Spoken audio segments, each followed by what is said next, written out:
Bismillahirrahmanirrahim. Assalamualaikum warahmatullahi wabarakatuh.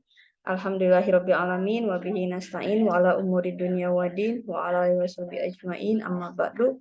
Yang saya hormati dosen pengampu mata kuliah supervisi Ibu Dok Siti Komariah, SPD MPDI, dan rekan saya Bapak Indra Maulana yang pada kesempatan kali ini akan memaparkan tentang peran bimbingan sekolah dalam meningkatkan mutu pendidikan di STIT Yaspida. Hasil survei kemampuan pelajar yang diteliti oleh Program for International Student Assessment atau PISA pada tahun 2020 di Paris menempatkan Indonesia di peringkat ke-71 dari 76 negara.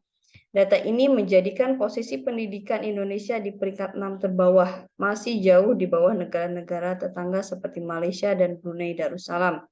Survei PISA merupakan rujukan dalam menilai kualitas pendidikan di dunia, yang menilai kemampuan membaca, matematika, dan sains. Hal ini menunjukkan bahwa mutu pendidikan di Indonesia masih perlu ditingkatkan. Standar nasional pendidikan yang telah dirumuskan pemerintah, bila diimplementasikan dengan baik, maka mutu pendidikan akan semakin lebih baik. Rumusan masalah yaitu bagaimana bimbingan sekolah yang dilakukan di STIT Yaspida Kabupaten Sukabumi, kemudian bagaimana mutu pendidikan di STIT Yaspida Kabupaten Sukabumi, bagaimana peran bimbingan sekolah dalam meningkatkan mutu pendidikan sekolah di STIT Yaspida Kabupaten Sukabumi, yang terakhir apa faktor pendukung dan penghambatnya.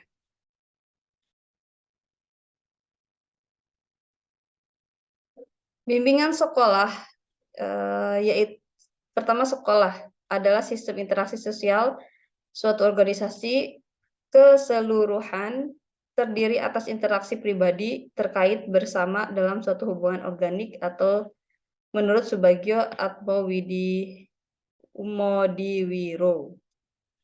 Undang-Undang Nomor 2 Tahun 1989, sekolah adalah satuan pendidikan yang berjenjang dan berkesinambungan untuk menyelenggarakan kegiatan belajar mengajar. Soekardi mengungkapkan pengertian bimbingan yaitu suatu proses pemberian bantuan kepada seseorang atau sekelompok orang secara terus-menerus dan sistematis oleh konselor agar individu atau sekelompok individu menjadi pribadi yang mandiri. Bimbingan sekolah merupakan suatu proses bantuan atau arahan kepada suatu lembaga sekolah agar dapat menyelenggarakan pendidikan yang berkualitas. Mutu pendidikan. Dalam konteks pendidikan, menurut Kementerian Pendidikan Nasional, pengertian mutu mencakup input, proses, dan output pendidikan. Input pendidikan dalam konsep mutu pendidikan ini adalah sesuatu yang diperlukan atau dibutuhkan oleh lembaga atau institusi pendidikan untuk keberlangsungan proses pendidikan. Yang termasuk dalam input pendidikan ini adalah sumber daya pendidikan, peserta didik, dan tenaga kependidikan serta sarana dan prasarana. Perangkat lunak, administrasi pendidikan dan program pendidikan, dan juga harapan-harapan yang tertuang dalam misi dan misi lembaga pendidikan. Setelah tersedia input pendidikan, maka dapat dilaksanakan proses pendidikan, di mana proses pendidikan merupakan proses pelaksanaan atau keberlangsungan pendidikan dan pembelajaran dalam suatu institusi atau lembaga pendidikan terkait. Dalam proses pendidikan ini sangat dipengaruhi oleh input pendidikan yang ada. Selanjutnya, proses pendidikan ini meliputi proses pengambilan keputusan, pengelolaan lembaga pendidikan, pengelolaan program pendidikan, proses pembelajaran, proses monitoring, dan evaluasi pendidikan. Yang kemudian, output pendidikan dalam mutu pendidikan adalah sebuah kinerja sekolah yang prestasi sekolahnya dihasilkan dari proses atau perilaku sekolah.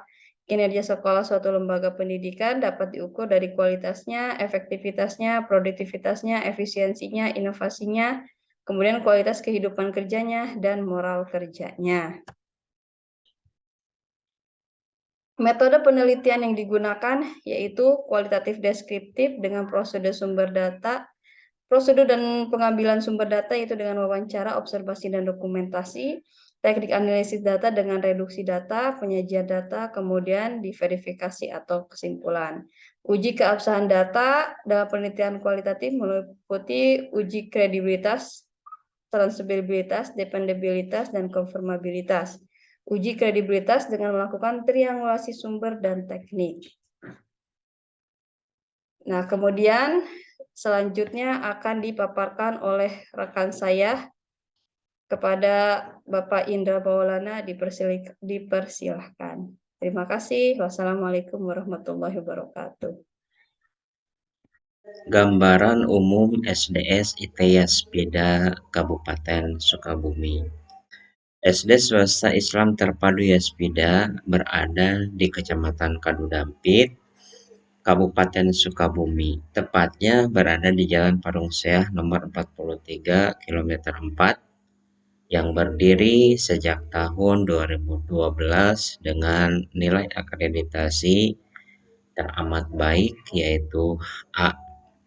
Adapun visi SD ITS Bida Sukabumi adalah menjadi sekolah unggulan yang menghasilkan generasi berakhlak, mandiri, dan berwawasan.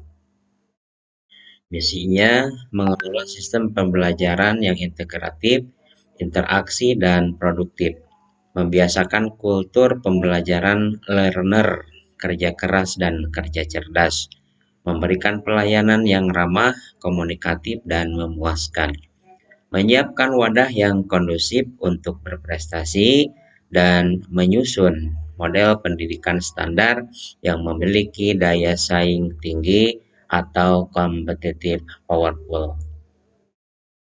Bimbingan sekolah di SD ITS Bida Sukabumi. Temuan yang ada di lapangan menunjukkan bahwa penerapan bimbingan sekolah dalam upaya pembinaan meningkatkan akhlak di SD ITS Bida. Peneliti menemukan beberapa bentuk metode yang dilakukan oleh pihak sekolah dalam menerapkan bimbingan di sekolah tersebut. Proses bimbingan yang khusus menangani kasus-kasus pembentukan akhlak harus adanya kerjasama yang baik dan efektif karena keterbatasan intensitas pertemuan antara siswa dengan guru akan sangat berpengaruh terhadap proses bimbingan yang terjadi, sehingga perlu adanya pihak lain yang terlibat dalam proses bimbingan yang dilaksanakan. Terlebih lagi, orang tua yang merupakan pendidikan pertama dalam lingkungan keluarga. Maka kerjasama dengan orang tua perlu dilakukan untuk pengawasan di lingkungan keluarga. Selain pihak sekolah dan orang tua, masyarakat juga ikut berperan dalam proses pembentukan akhlak. Lingkungan masyarakat yang baik akan menjadikan sarana yang bagus dalam menunjang proses pembentukan akhlak ataupun sebaliknya. Untuk mempertahankan jaminan mutu, SDS ITS Bida menyusun beberapa bentuk atau metode dalam menerapkan bimbingan Islami dalam meningkatkan atau dalam membentuk akhlak siswa. Maka dilaksanakanlah bentuk penerapan antara lain sebagai berikut: melaksanakan sholat duha dan zuhur berjamaah, hafalan Quran hadis, dan doa-doa harian, serta membiasakan 5S, yaitu senyum sapa, salam, sopan, santun, menghormati guru, dan lain sebagainya. Adapun upaya atau strategi yang dilakukan guru dalam mengendalikan kenakalan siswa adalah sebagai berikut. Yang pertama adalah memotivasi, di mana ketika proses pembelajaran sedang berlangsung, maka guru menceritakan contoh kisah-kisah sejarah keteladanan Rasulullah. Membimbing, guru memposisikan diri sebagai orang tua kedua setelah ibu dan bapaknya di rumah. Kasih sayang, perhatian, dan menghargai murid karena guru tidak lagi menganggap anak didiknya sebagai orang lain, tetapi sebagai anaknya sendiri. Mengawasi, selain memberi pelajaran, tugas guru yang lainnya adalah mengawasi siswa selama proses pembelajaran berlangsung dan seterusnya. Maka adanya perubahan atau peningkatan akhlak siswa setelah penerapan bimbingan. Setelah melakukan penelitian beberapa hari dan melakukan wawancara dengan berbagai pihak yang bersangkutan, maka peneliti menemukan kesimpulan bahwa setelah diterapkan bimbingan dapat dilihat perubahan atau peningkatan akhlak siswa di SD ITS Bida.